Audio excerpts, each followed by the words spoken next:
Good morning, Trinity Church. Hello, everyone. Thank you so much for being here. It's good to see you all. Special thanks to our media team for putting that bumper video together. It's awesome. I don't know who they got to do the voiceover for that, but doesn't he just sound like intelligent and attractive? You know, I don't know. My name is Josh Lee. I'm the student ministries pastor here at Trinity, and I'm excited to be talking to you this morning. I'm excited about a lot of things, actually. Something I'm incredibly beyond comprehensionably, that's a word, excited about is I got a little announcement, actually. If you want to take a look at the screen, we're pregnant.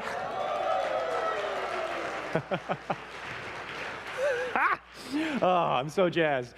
Look at those people, just so happy. There's a baby. There's a human growing inside of my wife. Whew. That gives a whole new meaning to the word being indwelt, you know? Like,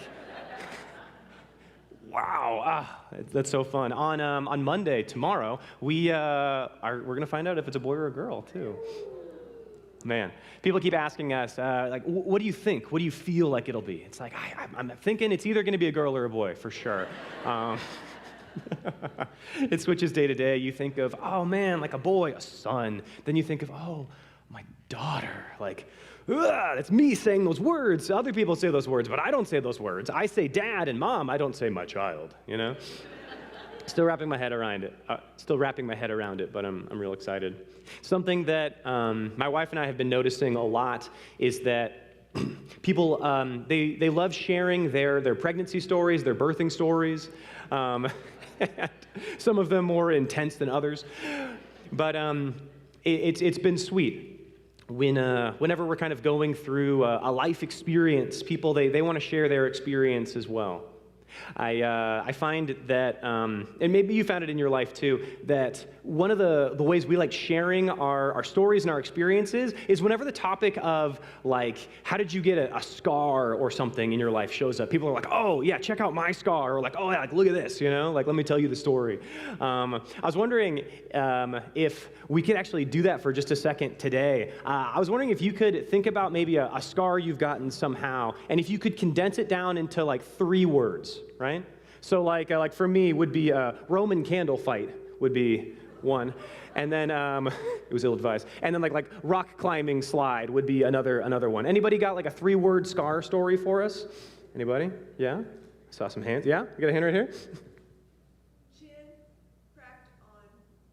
Chin cracked on. Nice. All right. I like it. On what? Leaving it on a cliffhanger. I like that. In the back, we got one. Asphalt poisoning? I don't even know what that means. That's fascinating.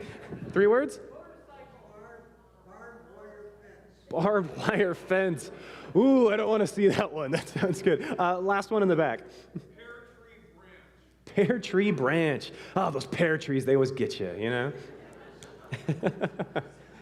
I think it's funny as humans, we want to share our stories, we want to communicate the things that have gone on in our lives, and often maybe you find it if you're at a dinner party or out with your friends, someone brings up a story, then someone's got another story, and someone's got another story, and it's not you're not trying to intentionally one up each other, but it just becomes this sort of tennis match of like, oh, you like that story? How about this one? Ooh, how about this story? No, I got this one. Boom, you know. And we don't do it intentionally. Sometimes I think we do, but it kind of happens a little more naturally. We just start looking at each other and we go, man, that's amazing. I can't believe that they ran a marathon. I could never do that. Wow, you started your own company and you were like 22 when you had the amazing idea? I didn't even have a cell phone when I was 22 and you were like way into the tech industry. Wow, that's amazing. I could never be like her. Oh, he's something I aspire to be one day, but I'm not. In life, we constantly are kind of evaluating each other. We kind of end up with this pedestal-based mindset. And maybe the place you see that most clearly is at the Olympics, right? It's literally a pedestal we're putting each other on, right? Did you come in 3rd? Cool, you get the bronze pedestal. It's good, but it's not the silver pedestal. But oh man, it's definitely not the gold pedestal. And if you do any research into the Olympics or talk to anybody who's like won a medal, you'll find out an interesting thing that people would rather get a bronze medal than a silver medal. If you've gotten a bronze medal, I just made it into top 3, awesome. If you get a silver medal, you didn't get a gold medal. And that's psychologically, just for an Olympian, so frustrating. You almost had the number 1 thing. Number 3 is like, I'm just happy to be here, you know? But number 2, you were right there. You could have been gold. We have this pedestal-based mindset, and we do it all the time in our lives.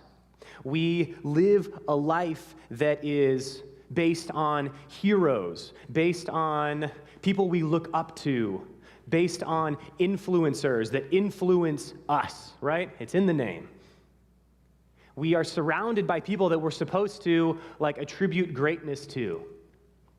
And what's so fascinating is that we actually can't, again, at the Olympics, in the physical way you can, but in our culture, in our life, we actually are not able to elevate each other. You can't actually put someone up on a pedestal, figuratively speaking, because you don't have the authority to do so. It doesn't work like that.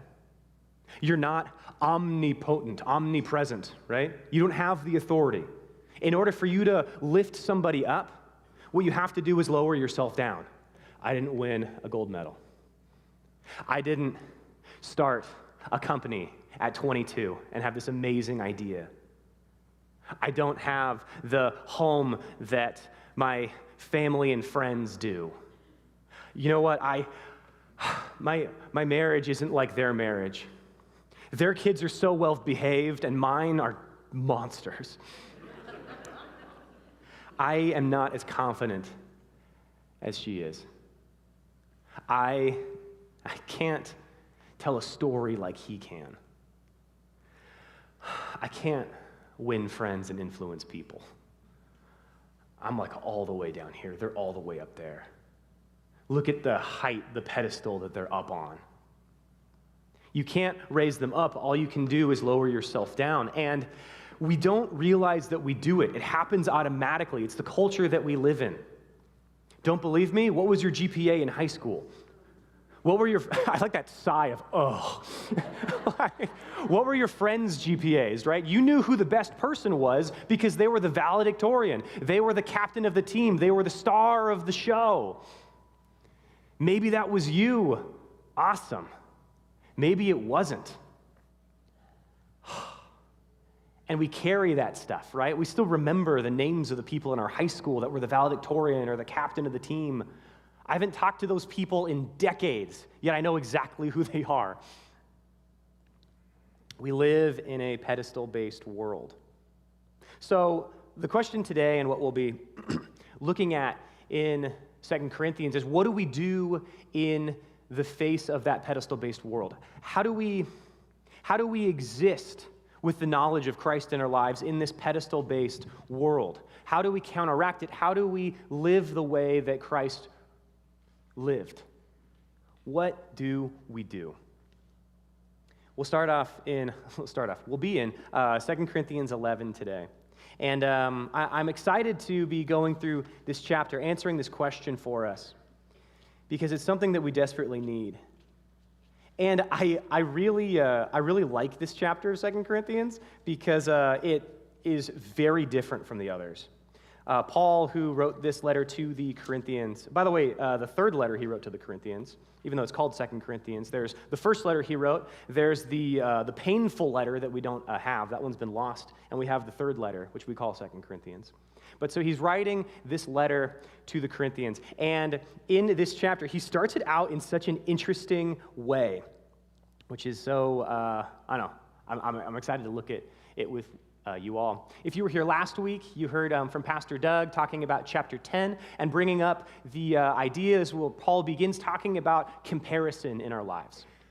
And he's talking specifically about the Corinthians were looking at speakers, they were looking at teachers, those providing wisdom or pseudo-wisdom to them, and they had kind of this ranking system. They were attributing greatness to specific individuals that shouldn't have had greatness attributed to them.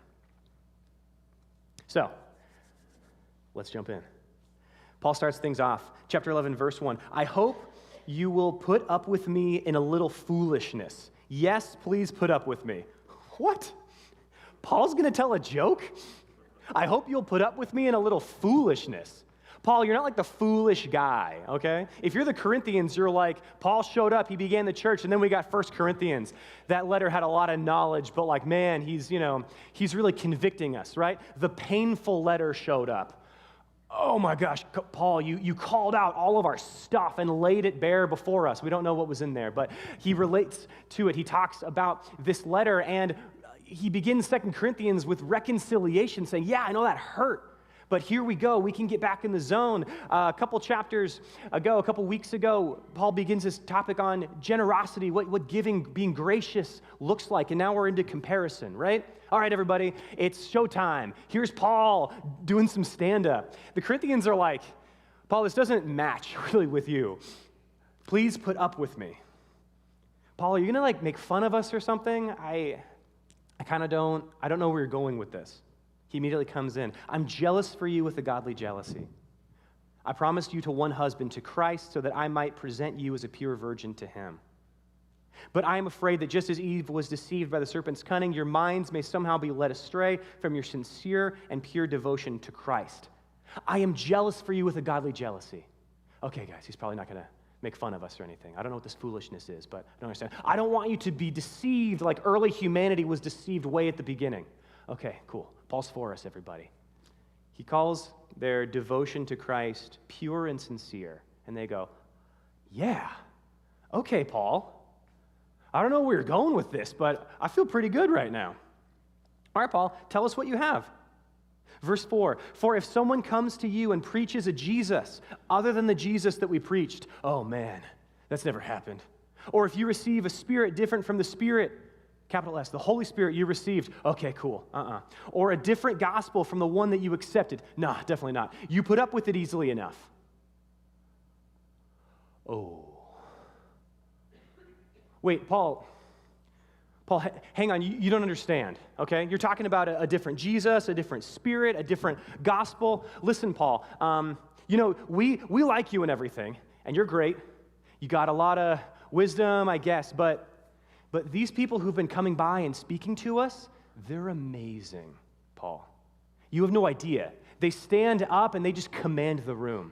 The stories they tell, how they interweave the message that they're giving in our lives, it fits.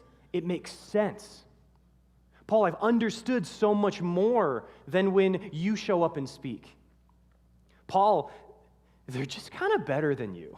They're really good. They're really well trained. They're excellent speakers, excellent teachers. And honestly, Paul, they weren't cheap either, all right? We had to throw up an extra collection so that we could pay for that, but you gotta shell out for excellence, you know? You gotta pay a little bit more for higher quality. That's what's been going on. And we hear that, we see that, and we go, well, I'm not like that. No, that's not me. No, that's not me. That's not me. That's them. Verse 5, Paul says this, I do not think I am in the least inferior to those super apostles or most eminent apostles. I may indeed be untrained as a speaker, but I do have knowledge. We have made this perfectly clear to you in every way. Remember the earlier letters? Remember my visits? You've seen the knowledge, the wisdom that I'm bringing. It's been perfectly clear to you. Why are you listening to them? I may be untrained. I think that's so amazing, right? Paul, who's going on preaching the gospel, like every chance he gets, it seems like. He's not a good speaker? Have you ever spoken and made someone fall asleep? Paul did that. Unfortunately, the guy was sitting in a window and fell out the window and died, right? God miraculously healed him. It was awesome. It's a great story. You should read Acts, check it out. But Paul, he's not the best speaker in the world, and he admits that. But I do have knowledge. Verse 7 says this, was it a sin for me to lower myself in order to elevate you by preaching the gospel of God to you free of charge? I robbed other churches, figuratively, right? He has this intensity about that. I robbed other churches by receiving support from them so as to serve you. And when I was with you and needed something, I was not a burden to anyone. For the brothers who came from Macedonia supplied what I needed. I have kept myself from being a burden to you in any way and will continue to do so. Hey, my teaching is unskilled and it's cheap. And if you're me, if you've grown up in this world, we have, right? You're not immediately looking for unskilled and cheap when you're looking for a mechanic, right? If you're going to go see a show, you're not looking for what's the least skill I can find in instrumental play or in an improv comedy show, right? What's the cheapest ticket I can find? A great way to get no one to come to your college improv comedy shows is to tell them, hey, stranger, you should come to our show. Oh, really? What is it? Oh, it's an improv comedy show. It's going to be really great. We're all self-taught. Oh, okay. Yeah, cool. I have a free ticket if you want one. No, I'm fine. No, I'm good. Thanks. I'll go to the movies. We don't live in a world of unskilled and cheap.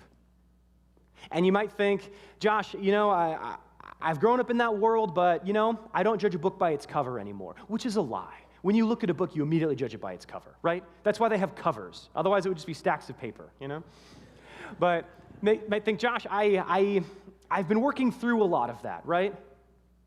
It's not how I'm fine-tuned anymore. I've put that aside. I don't believe you. Because psychologically, you are predisposed to appreciate something more if you think it's more valuable, if you think it's more expensive.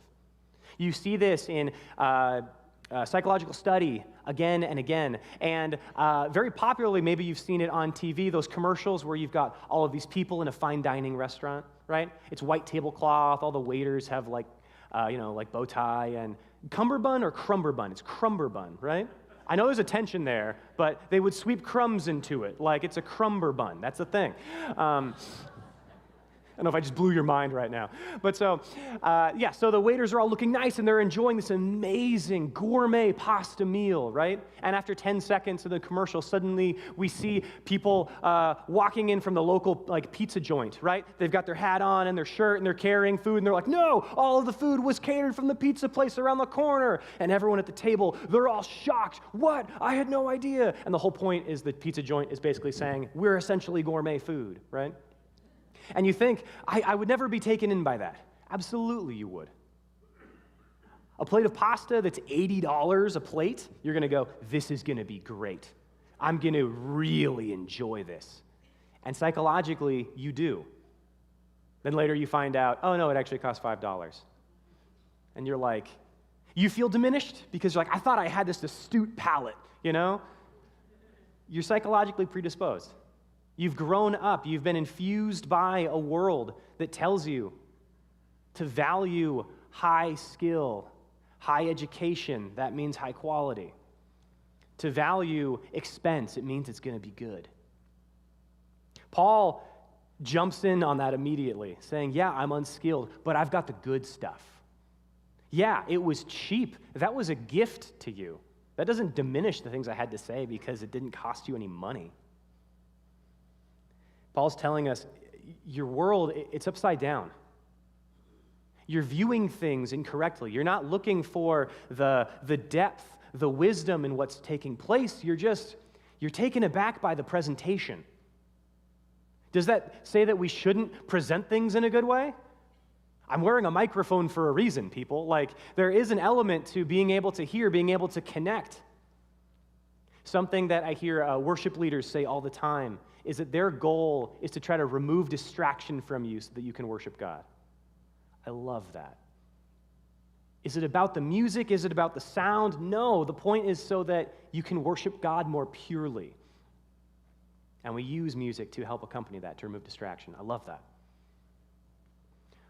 Okay, Paul, our world is upside down. What do we do with that? He doesn't tell us yet. He keeps going in this kind of cycle of comedy. The next thing he throws at us is in verse 10. As surely as the truth of Christ is in me, nobody in the regions of Achaia will stop this boasting of mine. Paul, it doesn't sound like you're boasting. You just said you were unskilled and don't charge when you talk.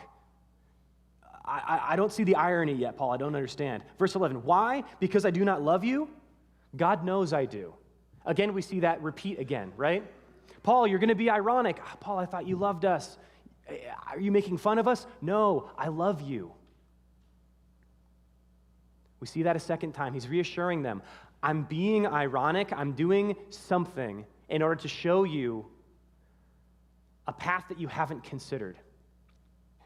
I've tried to teach you things repeatedly and you're not getting it, so I'm taking a different path. I don't know if you're a teacher or you've ever taught anybody something, but they're just not understanding, right? They're not getting, put your foot in the batter's box and then stand. Okay, now bend your knees. Now put your hands up. You want to point your elbow, okay? When the ball comes, you want to keep your eye on the ball. You want to watch the ball hit the bat. You want to pivot, you push your hips all the way through, throw your hands forward, and then you got to squish the bug. Remember squishing the bug? You got to squish the bug. And the kid is just not getting it, right? You start trying different things. You start working out differently. Paul's doing that. He's saying, okay, I'm about to do something, and I love you. That's why I'm doing this. Verse 12, and I will keep on doing what I am doing in order to cut the ground from under those who want an opportunity to be considered equal with us in the things they boast about. He's pointing again at the most eminent apostles, quote unquote, the super apostles. Verse 13, for such people are false apostles, deceitful workers. Whoa. I just thought they were like teachers that were all about the performance and not about the message. They're actually specifically trying to deceive the Corinthians. Deceitful workers masquerading as the apostles of Christ. And no wonder. Masquerading as the apostles of Christ. Whoa. And no wonder, for Satan himself masquerades as an angel of light. Paul's making a comparison between these people and Satan himself. And maybe you're thinking today, great, that's all neat and figurative and stuff, but what's Paul kind of meaning by that? He's not being figurative. He's not saying, yes, Satan, therefore the powers of darkness. He's like, no, literal Satan. The angel that fell from heaven with a third of the other angels, commonly called demons. He's referencing this battle that Pastor Doug talked about last week, right? Not a battle of flesh and blood, but of demonic strongholds, of principalities and powers. There's this battle going on that you cannot see. And these people who are speaking to you, they're giving you lies. They're giving you a Jesus other than the Jesus that we preached. They're causing you to accept a spirit that is not the Holy Spirit. Yikes. Talk about being indwelt, but by the wrong thing. A gospel that's different from the true gospel. You're under attack, Paul is essentially saying. And you've been missing it. And often, in our culture, we don't give a lot of credence to spiritual warfare, right? When we hear missionaries that go across the world and they talk about demons being cast out, they talk about these amazing miracles that take place and manifestations of spiritual forces and stuff, and we go, wow, that's amazing that happens in Africa. That's amazing that happens in Indonesia. But I don't see that happening at home. We get this mindset of, yeah, that happens other places. Or you know what? I don't know if I really believe in all of that. If you believe in God, if you believe in the Bible, that means you believe in angels. That means you believe in demons. That means you believe in Satan. I don't know, Josh. Or maybe you're a little more like me. When you hear about a spiritual war going on, you're like, put me in, coach. That's awesome. I'm going to put on the armor of God, it's going to be great. I'm going to have the sword of the Spirit. Here we go. Let's find some evil and let's vanquish it in the name of Jesus, We can have two of those opinions most often. And great writer C.S. Lewis, great theologian. If you've ever read the Chronicles of Narnia, the children's story, it's him. Other books, Screwtape Letters, Mere Christianity. If you're ever going through something difficult, A Grief Observed, couldn't get through the first paragraph of that. I sobbed in the ministry building. Great writer, great man, great theologian. He said this in his book, The Screwtape Letters, which he is kind of having this ironic conversation between two demons about how to best tempt humanity, right? So it's this kind of ironic sort of thing. It's a great book. You should check it out. But he says this right at the beginning. He says, there are two equal and opposite errors in which our race can fall about the devils or demons, fallen angels, pick your term. One is to believe in their existence. One is to disbelieve in their existence. The other is to believe and to feel an excessive and unhealthy interest in them. They themselves are equally pleased with both errors and hail a materialist or a magician with the same delight. Okay, Josh, so we're under attack, but we don't want to be like seeking out evil in order to vanquish evil, right? Similar thing of when Paul talks about don't sin more to receive more grace. You're focusing on the wrong thing. And we don't want to ignore what's going on. What do? You have a calling on your life. God has called you to things. You are a train moving forward, right? And you're chugging along. Sometimes you're going fast, sometimes you're going slow. Sometimes just moving forward is just grating and difficult, and steel is squealing against steel as you go forward. But you're going, and occasionally bandits are going to come and attack your train. What do? Stop the train, get off, fight? Now they're winning. You're focusing on them. The train has stopped moving. No, push them away. Cast them out. No, get out of here. I'm moving forward. I'm focusing on Jesus. You don't focus on a counterfeit to ferret out counterfeits. You focus on the real thing. Focus on the truth. The lies go away. So, our world's upside down, Paul. Paul, we're under attack. What do? I know that you're kind of doing this ironic sort of thing, but I need you to drop it down. I need you to lay it out for us. And he does that. Verse 16 says this. It says, I repeat, let no one take me for a fool. Okay, Paul, we get it. You don't understand. I'm being foolish. Okay, I think we get it at this point. But if you do, then tolerate me just as you would a fool, so that I may do a little boasting. Okay, Paul, are we finally going to get to this boasting you're talking about? You kind of keep saying the word boasting, but then you're sort of not boasting. Here we go. We're warming up. Here we go. Verse 17, in this self-confident boasting, I'm not talking as the Lord would, but as a fool. Okay, yes, irony. Here we go. What do you got, Paul? Verse 18, since many are boasting in the way the world does, I too will boast. Oh, okay. Paul's going to boast? Like, I think we're really going to have him boast, actually? Is Paul going to talk about, like, all the miracles that God does through him? There are a lot. Is he going to talk about the time the guy fell out the window and then the Lord healed him? That was amazing. Is Paul going to talk about the time when the woman who could see the future because she was possessed by a demon was calling things out after him and he cast the demon out? What a story. Is Paul going to talk about how when he would walk around, people would touch his clothing and be healed? Not only that, he could touch a rag or something or a garment and then put it down and walk away. People could take those rags, carry them to other individuals, lay them on them, and they would be healed. Paul, what stories are you going to share? What boasting are you going to do? Lay it out for us, man. This is exciting. Verse 19, you gladly put up with fools since you are so wise. Oh, right, the ironic part. I kind of forgot. I got really excited, Paul. Where are we going with this? Verse 20, in fact, you even put up with anyone who enslaves you or exploits you or takes advantage of you or puts on airs or slaps you in the face. To my shame, I admit that we were too weak for that. Oh, okay, Paul. Whatever anyone else dares to boast about, I'm speaking as a fool, I also dare to boast about. We're weaving in and out of this irony. Paul, what are you teaching us? Verse 22, are they Hebrews? So am I. Cool. Are they the right race? Are they the right people? Are they from the right country? So am I. Do they have the passport that when you travel in other countries, you get more access to other countries? Are they Hebrews? So am I. Are they Israelites? So am I. The chosen people of God. The people that God followed, the people that other nations were afraid of, the people that when they crossed the Jordan River to enter into Jericho, everyone in Jericho is terrified because they know the Israelites are coming. They have like a God, a powerful God with them.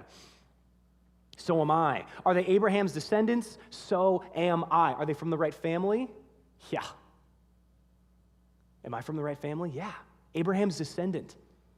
I can trace my lineage all the way back to Abraham. That's like That's more than the better neighborhood, right? That's tracing his lineage all the way back to before everything, before all of the people. Wow, what a pedigree. Paul's Ivy League. He's old money, you know? So am I. Are they servants of Christ? I'm out of my mind talking like this. I am more. Ooh, servant of Christ. Okay, here we go, Paul. Here come the miracles. I've worked much harder, been imprisoned more frequently, been flogged more severely, and been exposed to death again and again. Paul, you're missing the point. You're supposed to talk about the miracles. Don't talk about like your suffering. That's a bummer. That bums us out. Paul, you're comparing yourself to the super apostles, right? You're sounding super, and then suddenly you're exposed to death again and again. What mistakes did you make? What were you doing that you put yourself in danger? You probably shouldn't have been doing that, Paul. That was probably dumb. Were you having a Roman candle fight, Paul? Bad call.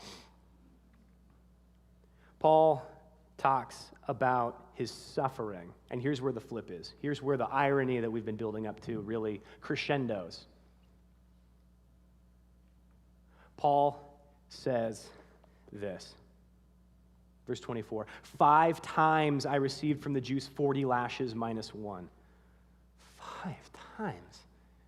One more whip crack would have been a death sentence. He was whipped to near death, one away.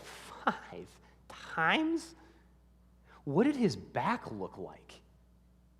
Was he, when he would lay down, because of all the scar tissue, would it feel like he was laying on tennis balls? I can't imagine the scar tissue buildup.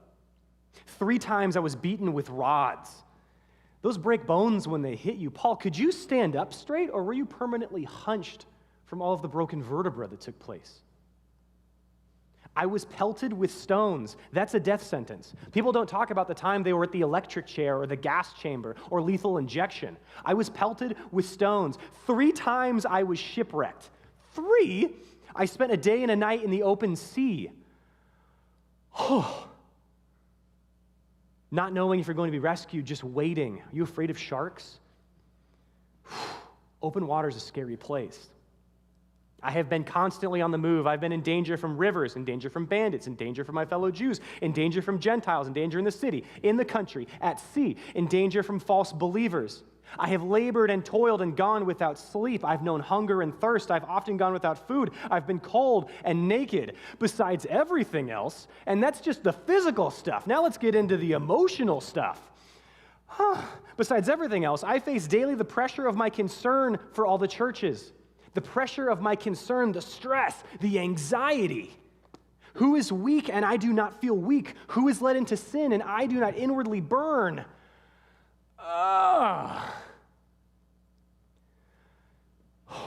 Paul, that's exhausting. It's exhausting just to hear about. Oh my gosh.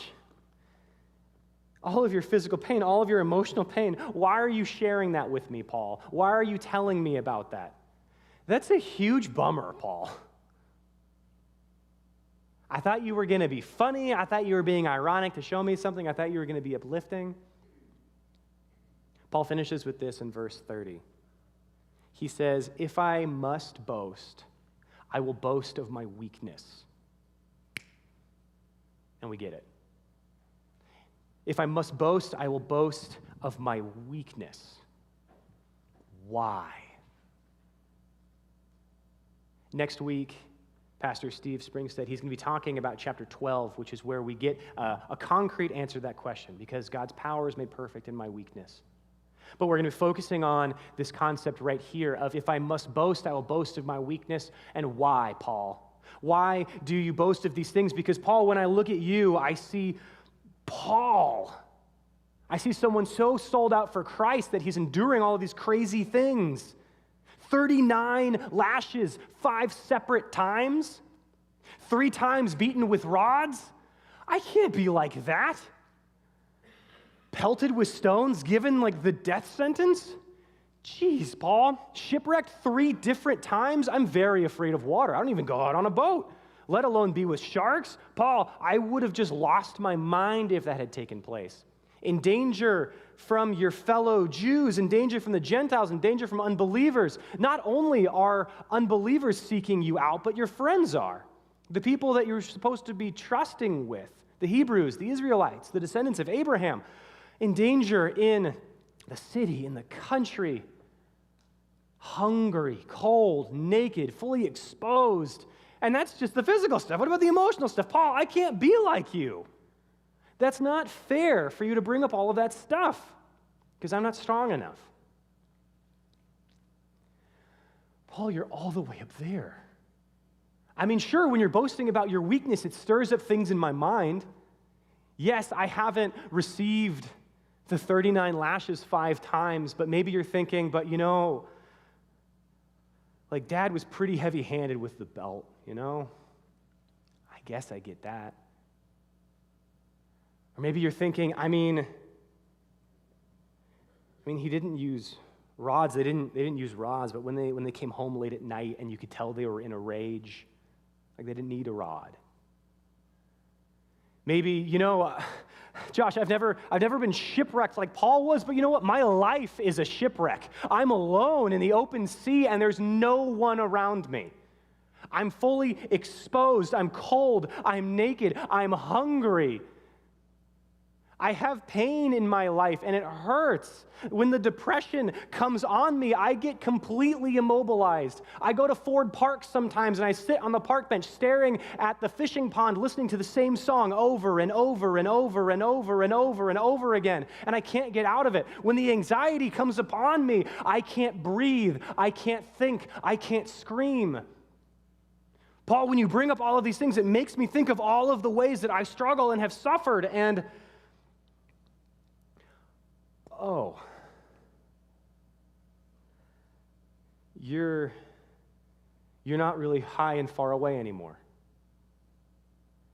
If I must boast, I'll boast of my weakness.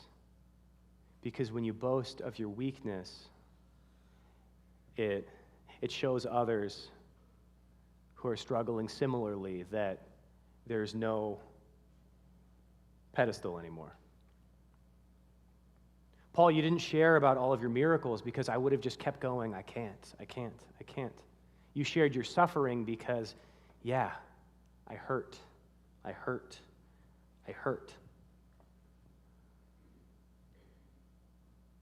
want to tell you a story about the bravest man I ever met. I was in Orange County, in Mission Viejo. I was at the Kaleidoscope near the freeway, if you're familiar. I'm actually not sure if that's in Mission Viejo because the Mission Viejo Mall is right next to it, but it's kind of not. But I'm at the Kaleidoscope. I'm at this kind of open-air coffee place. And I go to order a coffee from this gentleman, and he's got the most interesting tattoos on his arms. I kind of can't really make them out. They were sort of really small, and it looked like they were kind of interconnected, kind of woven like a pattern. It was a little confusing. I place an order, chai latte, and he says, thanks, and I'm kind of looking at his arms going, what's the deal? And, he's moving his hands quickly. I kind of can't see. And so I'm thinking about this just the whole time while I'm waiting for my drink. He calls my name. I go over. I grab it. I say thank you. And as he hands it to me, I get a great look at his forearm. And I'm shocked by what I see. I don't even know if I tasted my drink. I go back and I find a seat. I sit down and I sit there thinking, wow, those weren't tattoos. They were scars. I looked at his arms and there were so many scars. Very clean line scars, little puckered white scars. 1, 2, 3, 4, 5, 6, 7, 8, 9, 10, 11, 12, 13, 14. It wasn't just on the inside, it was on the outside too. 16, 17, 18, 19, 20, all the way up. So thick. Looked like his skin was ridged. Not just one arm, the other arm too. I was floored by that. I thought, wow, wouldn't you wear a long sleeve shirt? And then it dawns on me. Every morning he wakes up, he gets ready to go to work or school or whatever he does, and he holds up a long sleeve shirt and he holds up a short sleeve shirt. And he says, will I hide today or will I be brave today? He says, will I suppress the things, the hurts that have shown up in my life and not share them, or will I share them with people? Will I try to be on the pedestal today, or will I boast of my weakness to elevate others around me? I don't think I'm that brave to every day bear my scars for everyone to see. But you know what? I am brave enough to bear my scars to my spouse. You know what? I hope I'm brave enough to bear my scars to my kids. Brave enough to bear my scars to my friends. Maybe you're in a home group. Those are people, trusted people that you can bear your scars to. You can boast of your weakness. And you think, Josh, it will change how they view me. It'll change our relationship. You're right. It will change their relationship with you. You'll no longer be up here anymore. Suddenly they'll say, they struggled with that too? Wow. I never knew you struggled with depression, Josh. I do too. Josh, I didn't know that this is your third pregnancy, and the other two didn't go great. I didn't know, Josh. I've shared about Katie and I's 2 miscarriages to various people, and it's amazing because they always have a story to share too, often. Not always, but they say, I know how you feel. We had 3. I know how you feel, Josh. We had 5. And I think 5 times. How are you still trying? How are you still living? We live in a pedestal-based world. We're under attack, trying to force these concepts upon us of levels and prestige. Paul says, boast of your weakness because it elevates those around you.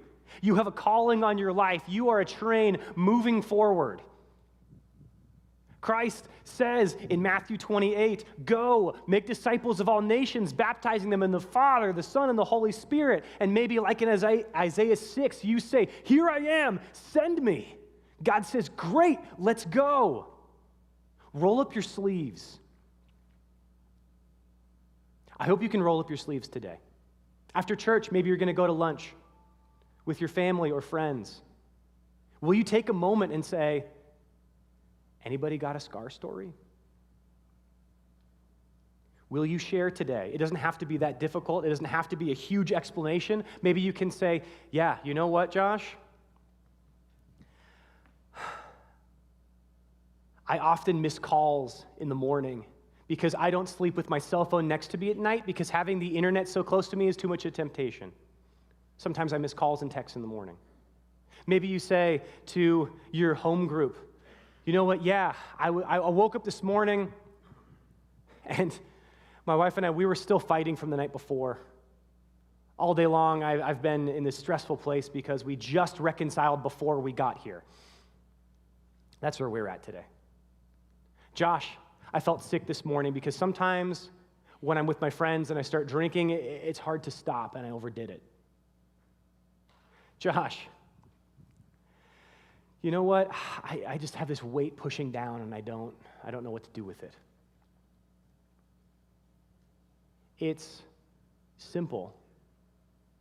It's only difficult because we want to stay on the pedestal. I encourage you today or this week. Is there a friend? Is there someone you trust? You don't have to start telling all strangers what your scars are. Start small. Work your way forward. Is there someone you trust that you can confide in, that you can share with, that you can say, hey, look. And then they'll go, yeah, me too. Will you roll up your sleeves today? If you pray with me. Lord God, I thank you that you are with us, that you have a calling on our lives. God, I thank you that we don't have to go about this life alone. God, I thank you for giving us Paul to, through a different means than normally we would see in the Bible, I thank you that he reveals to us your truth, God. And God, thank you for modeling that for us as well. not holding on to the divine, but lowering yourself, God, in order to elevate us. I thank you that you're a God who elevates. God, may we be Christ-like in our elevation of each other. Lord, I pray a blessing over everybody here today. Father, may you give us boldness and strength to share, to open up, to give others a chance to speak into our life. God, may the images that we look at in the mirror, may we not try to hold on to this perfect kind of outward expression. God, may we show the inside stuff. God, may we share our scar stories with one another, and may we uplift one another. Father, I pray if there's anyone here tonight that is deeply struggling right here, right now, they're just squirming in their chair and they don't know what to do, they're on the verge of tears, they need someone. Father, may they turn to the people next to them and just say, I don't know you, but I think I might need some help right now. At the end of the service, we'll have individuals up here at the front ready to pray for you. Maybe you're like, Josh, I don't know what I need prayer for, I just need something. Come on up and just say, help. Here's a scar story. Father, I thank you that you're with us. I pray that you would bless us this week. Thank you, Holy Spirit, for empowering us. Thank you, Jesus, for your love. Amen.